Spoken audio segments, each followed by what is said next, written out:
Ladies and gentlemen, welcome to The Scope.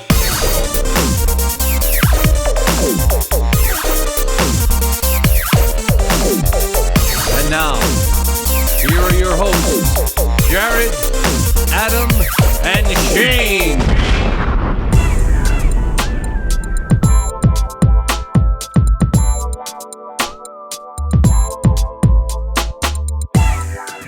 Hello, everybody. Episode 333 of your Scope program.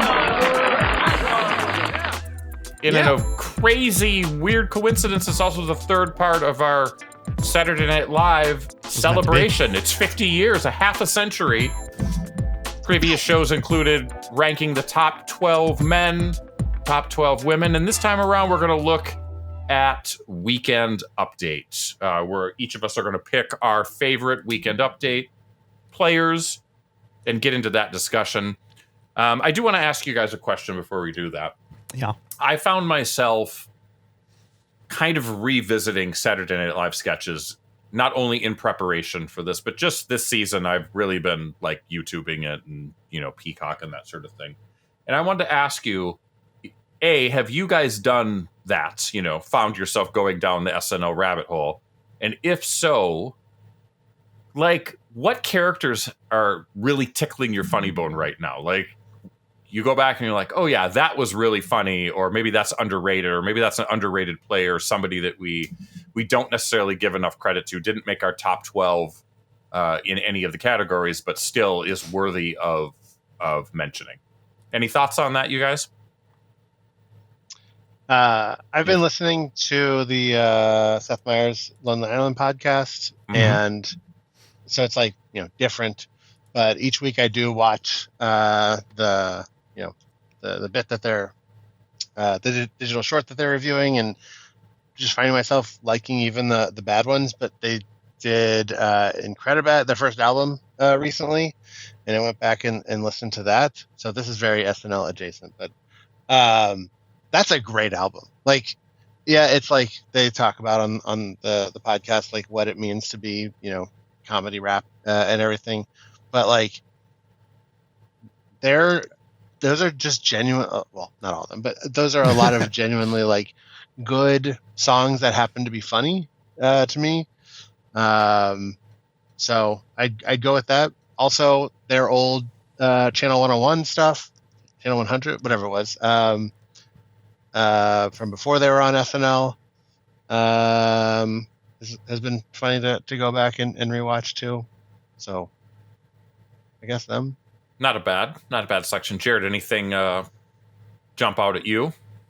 I mean, I would echo what Adam said about the Lonely Island material from the podcast, because I also listen to that religiously.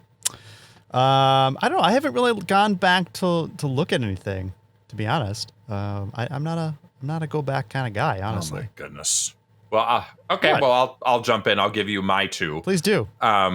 Number one, she came up in our last episode actually, but I have been enjoying the hell out of Sarah Sherman's Weekend Update roasting of Colin. Essentially, that's almost anything when she's on there.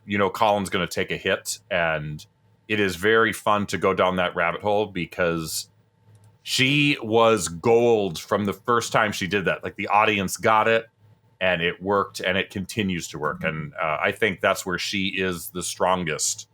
I mean, she's hilarious on the show, but boy, when she can sort of sink her teeth into taking out Colin Jost, I'm all for it.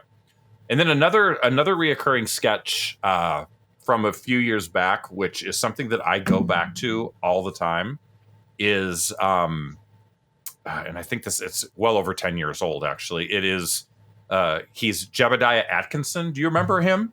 He is a Weekend Update character that is an 1860s newspaper critic who has something negative to say about everything. He was played by... is that the Taran Killam? Taran Killam. Yeah. And it was based on a real-life guy who gave the Gettysburg Address a bad review. And so they ended up turning this into a reoccurring bit where he would come on and then, rip on every single movie and TV shows and plays. And I'm just telling you, like, this this has all the hallmarks of great SNL comedy, and it's a funny, weird setup. But then within it, they're laughing at themselves. They're trying not to break. They're making He's making mistakes. Seth Meyers is usually the guy that he's playing off of. You can go on YouTube. They have every single time that he's done it. There's only been like 4, and it was so popular. Like they brought him back. He showed up, did it, and they brought him back like 3 weeks later, which is very unheard of. It might even been 2 weeks later. So give that a go. Jebediah Atkinson is a winner, and I think Taron is a really underrated SNL guy. He was kind of a utility guy, but I did. Oh, you're not gonna be able to see it. Yeah, I had him on my bad list. Somewhere. Yeah, I almost put him on my list, but he was what, only on for like 4 seasons, and he was kind of fired. He was fired. He was actually fired, which was a shock because at the time he was one of the strongest cast members, and I don't know that story. Why he was let go, but he is up there in terms of someone that could bring it when he needs to. And he was on Mad TV. That's where he started, which I never knew that. I'm biased against Mad TV. Like I don't love Mad TV. There's some funny stuff on it, but I always felt it was like a poor man's SNL. But Taron, to me, he gets a big thumbs up. Patton had a Blue Sky. I don't know what the verb is. As the night of the SNL 50th, basically saying like, "Hey, I'm at the Mad TV 30th at the local Shoney's, and no one's here yet. Do you guys know when it starts?" Which was good. Have you seen the Taron Killam dancing like Robin behind the scenes YouTube video? No, I gotta watch that. So there's a video, I think the week that Robin was musical guest, and I think it's Call Your Girlfriend. It's either Call Your Girlfriend or Dancing on My Own. But it's like 3 a.m, and he does this dance routine to it, and you can see like other writers like walking in the hallway, like they'll stare into whatever office he shared with another writer. And then there's another there's another YouTube video where someone has taken his dance and then inserted Robin's actual video, and they sync up perfectly. He's a good backup dancer to Robin. Yeah. I guess. I'm looking at that. That's literally one of the first things mentioned on Wikipedia about him. So I got to check that out. He also did a great bit where he did a weird French dance. It was like French music, and he was in a little bistro and dancing around. So yeah, another guy that's got quite a broad spectrum of married talent. to Robin Scherbatsky herself. Oh, that's right. Kobe That is Smulders. right. Yeah, that's awesome. Speaking of, I would also say one of the funny bits from SNL that I always get a kick out of is anytime anyone references Colin's wife in a way that it's not like that obvious, but still obvious, like in the 50th about her character being that was my favorite. That was my favorite line of the entire episode. Not this time. Did Colin do that to you? Yeah. Not this time. Beautiful. Yeah. Well, guess what, guys? We could sit and talk about specific SNL things all day long, but we've really got Weekend Update on the brain. So why don't we do this, Jared? I'll pass it off to you. You can do your Patreon stuff, and then we'll get to Weekend Update. How about that? Sure. I'll do my little song and dance. Do your little song and dance this time, Jared. All things, just kidding with you, buddy. 333 of the Scope, Weekend Update. Saturday Night Live 50th anniversary celebration continues right after these important messages. Back in a sec.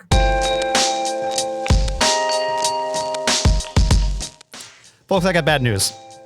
Last week was our pledge drive, and we did not meet our pledge goals. And so we might be facing some reductions in the Scope staff. So unless some financing comes through, and that's where you come in. you can help support the show. You can help. I run the board and Shane does all the prep work. So I think you might have a guess at who might get cut if we cannot meet our financial obligations. Wow. So if you'd like to keep Adam around, patreon.com/The Scope Show is where you want to go. You can pledge a little as $1 an episode, set a monthly cap. You can cancel anytime. But you're not going to want to do that because, we want to keep Adam employed on the show. So please, patreon.com/The Scope Show for all the details. Head on over there now. Help us meet our financial obligations. Don't let the Doge crew come in and slash our budgets. Please. Thank you and good night.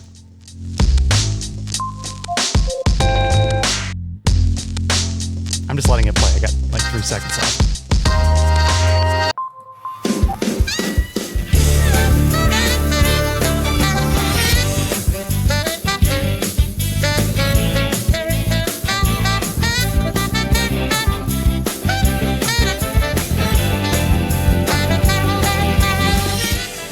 Everybody, we are back. Episode 333 of The Scope, part 3 of our Scope celebration of the 50th anniversary of Saturday Night Live.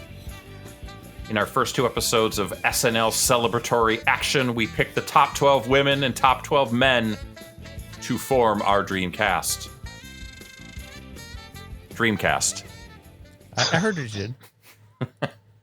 In the third and final pick, oh my God, I'm Take totally, 2. Can we cut that out? Can we cut that out, clean it up in post? No. In our third and final part of this Saturday Night Live extravaganza, Jared, Adam, and I will each pick out our favorite Weekend Update crew who will make the cut. Let's find out. Jared, play something. It's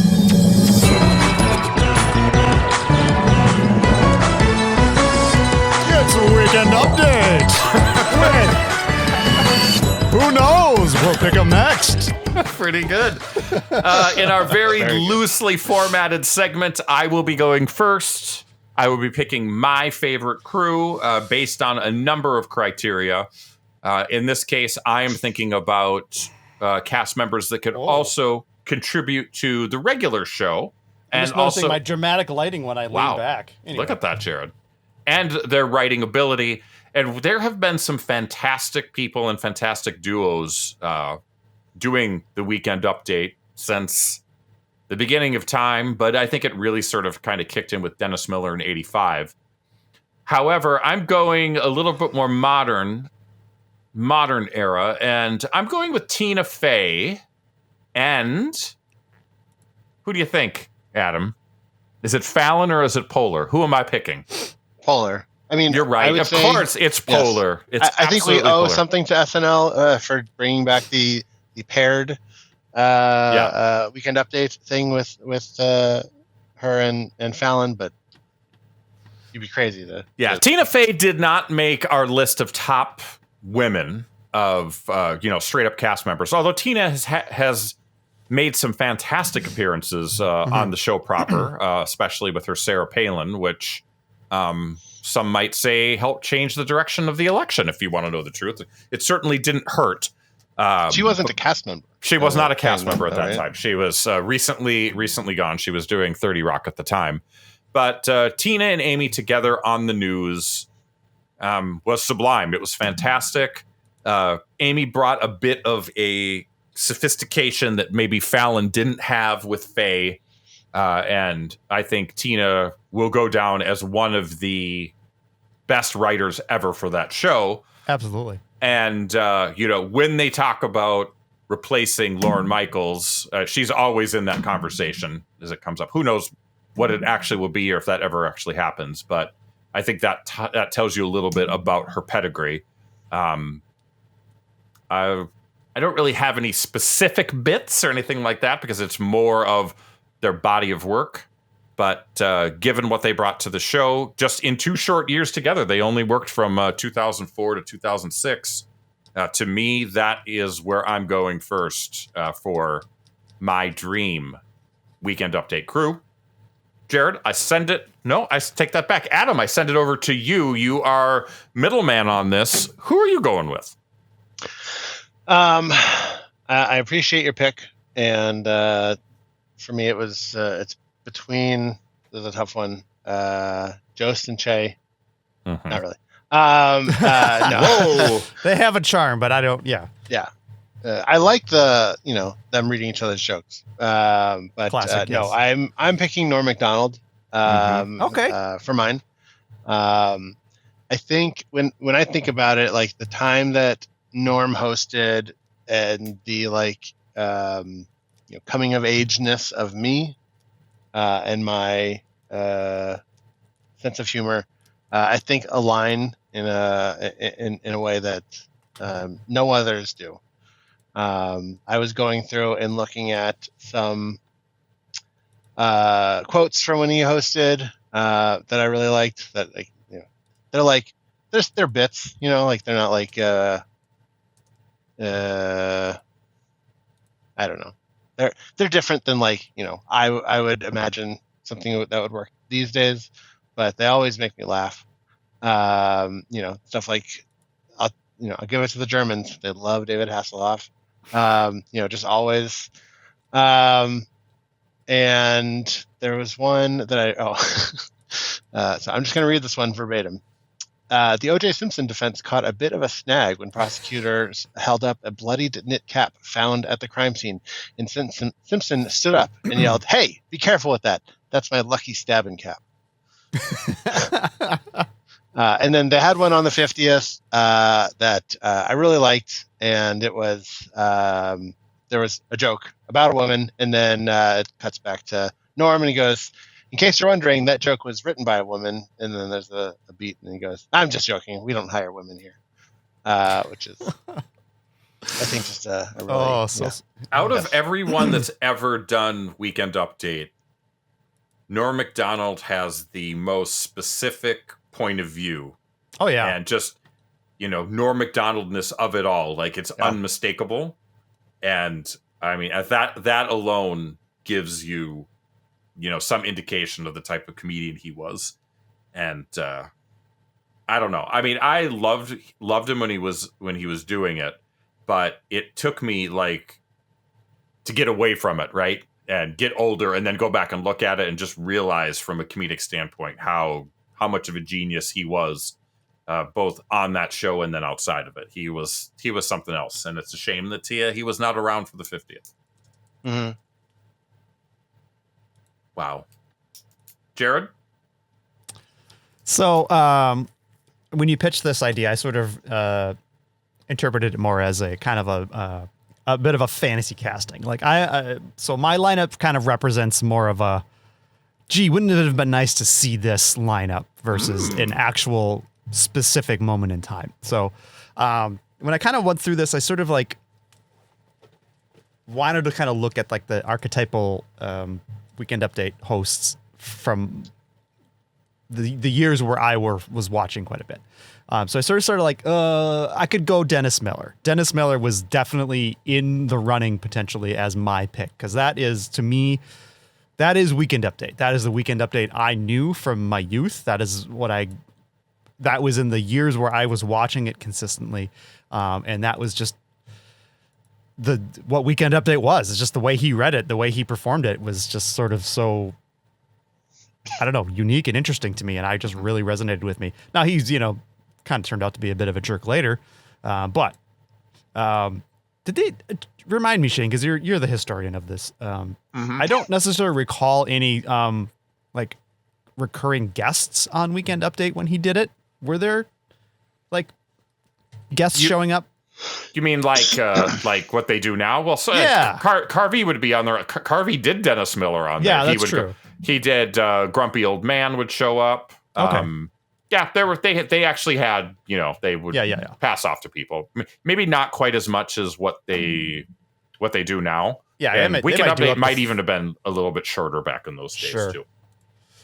So I could have gone that direction, but I decided to kind of go a little bit more, modern, and I chose a lineup that sort of imagines what if? And you kind of got two big pairings, right? You've got a Tina Fey and a Jimmy Fallon, and then you've got a Tina Fey and Amy Poehler, and then you've got an Amy Poehler and a Seth Meyers. And I thought, wouldn't it be interesting if you could have Seth Meyers and Tina Fey together? I think that would be a delightful pairing. I think they're both sort of like kind of the peak of their craft when it comes to being on Weekend Update, and both being like head writers. You know, it really shows in their work. And specifically for like Seth Meyers, it's like you can there's a direct line from being on Weekend Update to what he's doing now in his late night show. I mean, it's essentially a long form Weekend Update most nights, specifically with his closer look segments. But there's other segments too that sort of fit that mold of him just sort of reading the headlines and jokes around the headlines of, and he's doing it, 5 days a week, 4 days a week now, whatever it is. Not for the next 2 weeks because he's off, but whatever. I guess you get a break now and again. I just think it would have been seem really angry about that. I think it would have been fascinating to see those two sort of paired together and how they would have like come up with signature bits that they work together. Like you got, really with Seth and Amy, that's classic. What would Seth Meyers and Tina Fey come up with? I would love to see it. Yeah. I'd love to see it. I like your thought that you put into that, because I actually think that would be a power coupling of incredible proportions. And I think Seth Meyers in general is maybe a little underrated as a Weekend Update guy. Like, I think that he showed consummate skill